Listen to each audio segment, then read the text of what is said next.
Hi అండి. ఎలా ఉన్నారు? ఏం చేస్తున్నారు? బాగున్నారా? నేను చాలా బాగున్నాను. ఈరోజు గణేష్ నవరాత్రులలో 3వ రోజు కదా. ఈరోజు గణేషుని కదిలిద్దాం అనుకుంటున్నానండి. అందుకోసం గోధుమ రవ్వ చేశాను అనమాట. గోధుమ రవ్వ కేసరి అనొచ్చు. గోధుమ రవ్వ కేసరి అనమాట. అసలు నీళ్లు పోసి ఉడకబెట్టాలి దాన్ని. నీళ్ళు పోసి ఉడకబెట్టి ఇంకా ఉడికే కొద్దీ నెయ్యి వేయాలన్నమాట. అట్లా ఉంటుంది, బాగుంటుంది. దాంట్లో ఇంకా జీడిపప్పు కిస్మిస్లు ఏమి వేయలేదండి. ఓన్లీ నెయ్యితోనే ఉడికించుకోవాలి.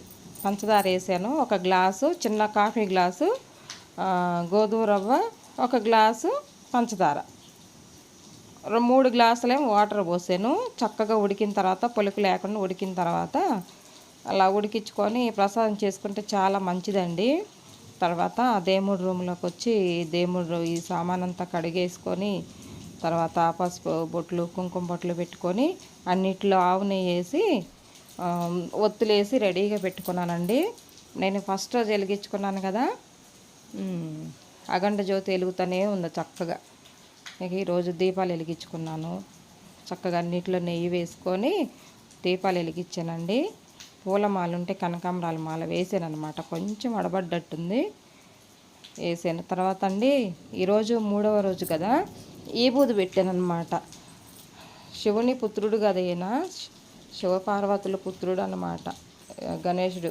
చక్కగా ఈబూది పెట్టేసి పొట్టు పెట్టుకొని దీపాల దగ్గర, ఆయన దగ్గర అక్షంతలు వేసుకొని చక్కగా గణేషుని ఆహ్వానించుకొని పూజ చేసుకున్నానండి. ఇలా అన్ని దీపాల కాడ అక్షంతలు వేసుకోవాలి. దీపం జ్యోతి పరబ్రహ్మ కదండి. చక్కగా దీపానికి నమస్కారం చేసుకొని గణేషుని ఆహ్వానించుకోవాలన్నమాట. అక్షంతలతోటి ఆహ్వానించుకోవాలి. తర్వాత అండి కమలం పువ్వు తీసుకొచ్చారేనా, అది ఇట్లా తీసి చక్కగా అలా ఆ దేవునికి అలంకరించారనమాట. ఉండలేదండి, కింద పడిపోతుంది. ఎంత బాగా పెట్టినా ఉండలేదు. లాస్ట్లో ఎలా అది పూలమాలతోటి పెట్టారనమాట. కమలం పువ్వు అంటే చాలా ఇష్టం అంటండి దేవతలకి, దేవుళ్ళకి, అందరికీ. తర్వాత గణేషునికి అష్టోత్తరం చేసుకోవాలన్నమాట. గరిక దొరకలేదండి, బయట వర్షం పడుతుంది. శంఖం పువ్వులు ఉంటే మా చెట్టుకి శంఖం పువ్వులు, మర్భం, దవనం కోసుకొచ్చేసి వాటితోనే అర్చన చేసుకున్నాను. రాలేదనుకోండి, చదవటం రాలేదనుకోండి, ఓం గం గణపతి అయిన మహా, ఓం గం గణపతి అయిన మహా, ఓం గం గణపతి అయిన మహా అనుకోవచ్చండి. ఆ మంత్రం చెప్పుకుంటా కూడా మనం అష్టోత్తరం చేసుకోవచ్చు. అలా అక్షంతలతోటి పుష్పాలతోటి చేసుకొని తర్వాత ధూపం చూయించానండి. దేవుళ్ళందరికీ పూలు అలంకరించేసుకొని ధూపం వేసుకున్నాను. తర్వాత విభూతితోటి చక్కగా అర్చన చేసుకున్నాను అనమాట శివుడికి. అది మనం పొద్దున్నే లేచి వెళ్ళేటప్పుడు, బయటకు వెళ్ళేటప్పుడు మగవాళ్ళు అది పెట్టుకుంటే చాలా మంచిదండి. మనమైనా ధరించవచ్చు. విభూది కదా, ఆ శివయ్యకి చాలా ఇష్టం విభూది. ఆయనకు కూడా, గణేషునికి కూడా చాలా ఇష్టం అనమాట. లాస్ట్ రోజు కదండి, 3వ రోజు విభూతితోటి అర్చన చేసుకుంటున్నాను అనమాట. అలాగా మనం అమ్మవారికి ఎలా కుంకుమ అర్చన చేసుకుంటామో ఈయనకు కూడా అలాగే అర్చన చేసుకోవాలి విభూతితోటి. గణపతి అష్టోత్తరాలతోటి చక్కగా విభూతితోటి అష్టోత్తరం చేసుకున్నాను. మనకి అంతా పెట్టలేదులేండి, కొంచెం పెట్టాను అంతేను. ఇక పరమాన్నంతో నైవేద్యం పెట్టేసుకొని కొబ్బరికాయ కొట్టుకున్నానండి. లాస్ట్ రోజు కదా, కొబ్బరికాయ కొట్టుకుంటే చాలా మంచిదన్నమాట. పరమాన్నం అదే గోధుమతో చేసిన పరమాన్నం చాలా బాగుందండి. ఇంకా బాగా నెయ్యి వేసి చేసాను అనమాట. ఆయనకి ఇష్టం కదా. చక్కగా తాంబూలం పెట్టాను, కొబ్బరికాయ కొట్టాను. పరమాన్నం తీసుకొచ్చి ఆ గిన్నె మనం వండిన గిన్నె అలాగే పెట్టేయాలంటండి. తీసుకొచ్చి కొంచెం వేరే ప్లేట్లో పెట్టొద్దంట. ఆ తర్వాత హారతి ఇచ్చానండి, మంగళహారతి ఇచ్చాను అన్నమాట ఆయనకు. అలాగా కర్పూర హారతి ఇచ్చానండి. కర్పూర హారతి అయిపోయిన తర్వాత మంచిగా ధూపం వేసాను. ధూపం అంటే చాలా ఇష్టం అంట ఆయనకు. బాగా ధూపం వేసానండి. ధూపం వేసి అందరికీ చక్కగా చదువు రావాలి నాయన, అందరు పిల్లలు బాగుండాలి, విద్యా బుద్ధులతోటి అందరూ చల్లగా ఉండాలి, మన ఛానల్ చూసే వాళ్ళందరూ చల్లగా ఉండాలని చెప్పేసి దండం పెట్టుకున్నానండి. అందరం బాగుండాలి, అందులో మనం ఉండాలి అని చక్కగా దండం పెట్టుకున్నాను ఈరోజు. అందరూ చక్కగా చేసుకున్నారు కదా. ఒక్కొక్కళ్ళు 3వ రోజు కదిలిస్తారు. చూడండి ఎలా ఉందో పాయసం, అసలు అమృతంలాగా ఉందండి. గణపైకి ఎంతో ఇష్టమైందన్నమాట. ఈ 3 రోజులు 3 రకరకాలుగా చేసి పెట్టాను ఆయనకు ప్రసాదాలు. తర్వాత అండి చక్కగా ధూపం, దీపం, నైవేద్యం, కొబ్బరికాయ, తాంబూలం, విభూది, అష్టోత్తరం చేసి విభూది అని నాకు చక్కగా అలా చేసానండి. తర్వాత మనకి అఖండ జ్యోతి ఉంది కదా, అది కూడా చక్కగా వెలుగుతుంది. అన్నిట్లో మళ్ళీ ఆయిల్ వేసాను.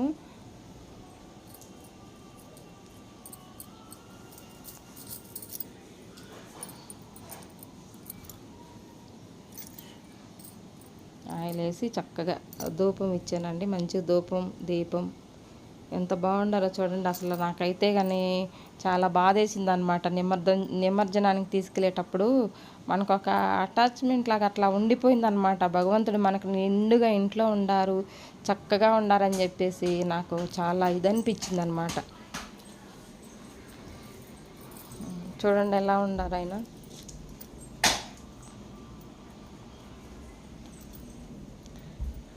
ఎంత అందంగా ఉన్నారో, ఎంత చక్కగా ఉన్నారో. అసలు నిమజ్జనానికి తీసుకెళ్తుంటే అదొక బాధ అనిపించిందండి. కానీ ఆ గంగమ్మ ఒడిలోకి ఆయన వెళ్తారు కదా, కానీ మనకి ఒక దైవశక్తి ఇంట్లో ఉండట్టే అనిపించింది అనమాట నాకు. తర్వాత అండి మనం 3 days అలాగా పూజలు చేసుకున్నాం కదా. ఆయనకి ఎలాంటి ఇది లేకుండా, ఆయనకి దిష్టి అనేది కొంచెం ఉంటుంది కదా, మనం ప్రసాదాలు చేసి పెట్టాము.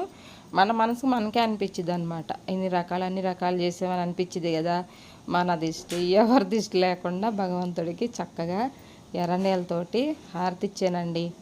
ఎర్రనీళ్ళు అంటే ఏం లేదు, కొంచెం వాటర్ తీసుకొని వేరే ప్లేట్లు తీసుకోవద్దండి, వైట్యే తీసుకోవాలి, లేకుంటే ప్లాస్టిక్ తీసుకోవచ్చు. ఇది ఎత్తడి, రాగి ఇలాంటివి తీసుకోవద్దు, స్టీల్ కానీ ప్లాస్టిక్ కానీ తీసుకోవాలి. కొన్ని వాటర్ పోసి పసుపు, సున్నం వేసేసి కలిపితే అది అలా రెడ్గా వస్తాయి అన్నమాట ఎర్రనీళ్ళు. తర్వాత దాంట్లో ఒక ప్రమిద పెట్టేసుకొని కర్పూరం వేసి అలా దిష్టి తీసేసానండి నాయనకు. ఆ భగవంతుడికి చిన్న పిల్లోళ్ళలాగా ఎట్లా కూర్చున్నారు చూసారా. ఆయనకి అలా దృష్టి తీసేసుకొని చక్కగా బయట పచ్చని చెట్టు కాకుండా ఖాళీ ప్లేస్లో పోసుకోవాలండి. ఎవరు తొక్కని చోట పోయాలి. ఎవరైనా తొక్కినా కూడా ఆ పాపం మనకుండిద్ది అనమాట. ఆ గోడ అమ్మటగా ఎక్కడన్నా తొక్కని చోట పోసుకోవాలి. సరేనా. ఇది ఇలాగా మంచిగా నాయనకు నిండారా దృష్టి తీసేసాను. తర్వాత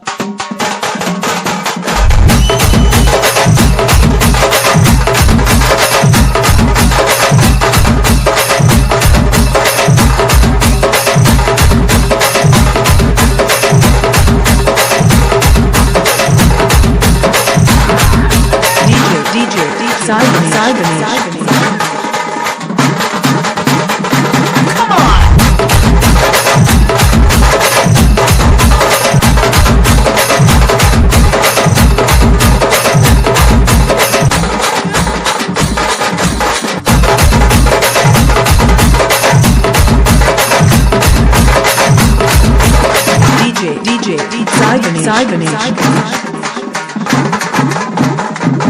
Come on!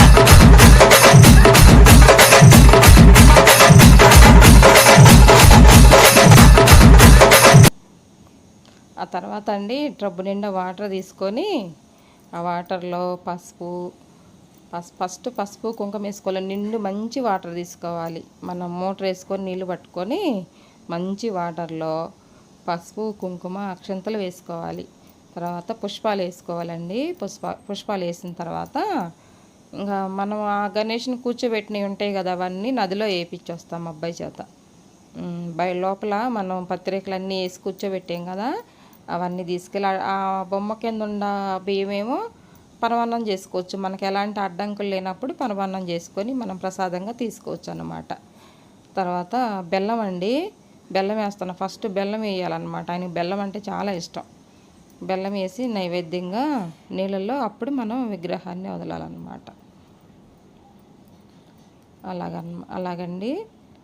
పసుపు, కుంకుమ, అక్షంతలు, పువ్వులు వేసి బెల్లం వేసాను. కొంచెం బెల్లం పెట్టాల. అది చూడండి, అసలు వదలబుద్ధి కావట్లేదు, ఎంత చక్కగా ఉన్నారో. ఆయన తల్లి అమ్మ ఒడిలోకి వెళ్తున్నారు కదా, మనకేం భయం లేదులేండి. చక్కగా అమ్మ దగ్గరికి అలా ఎలాంటి తెరపలు లేకుండా కొంచెం వాటర్ అలా పోయాలన్నమాట. అలాగా చూడండి, అసలు వదలబుద్ధి అట్లా. మళ్ళీ పండగ ఎప్పుడు వచ్చిద్దా, ఎప్పుడు మంచిగా మళ్ళీ ఆయన తీసుకొచ్చుకుందామా అనిపిస్తుంది అసలు. చూడండి, నమస్కారం చేసుకోండి ఫ్రెండ్స్ మీరు కూడాను. తర్వాత నిండుగా మనకి ఒక హాఫ్ అన్ అవర్లో కరిగిపోయిద్దండి. తర్వాత మామిడి చెట్టు ఉంది, మామిడి చెట్టులో మొదట్లో పోస్తాను. ఆ నీళ్ళని ఎవరు తక్కువ చోట పోయాలన్నమాట. ఆ గణేషుని కరిగించిన వాటర్ మాకు మామిడి చెట్టు ఉందిలే, చెట్టు మొదట్లో పోస్తాను. అట్లా నిండుగా వాటర్ పోసేస్తే ఒక హాఫ్ అన్ అవర్లో మట్టి వినాయకుడు కదండి, కరిగిపోతారు. అలాగా తర్వాత అండి ఇక దండం పెట్టుకొని, నాయన అందరిని చల్లగా చూడు భగవంతుడా, పిల్లల్ని పెద్దోళ్ళని అందరినీ కరోనా బాధలు ఎలాంటి రోగాలు లేకుండా చల్లగా చూడని చెప్పేసి గుంజళ్ళు తీసుకొని ముట్టికాయలు వేసుకొని, నేను ఏదైనా తెలిసి తెలియక తప్పులు చేస్తుంటే క్షమించని చెప్పేసి గుంజల్లో తీసానండి. తర్వాత ఇలా చేసుకున్నానండి ఈ సంవత్సరానికి. ఓకే, ఉంటానండి, బాయ్.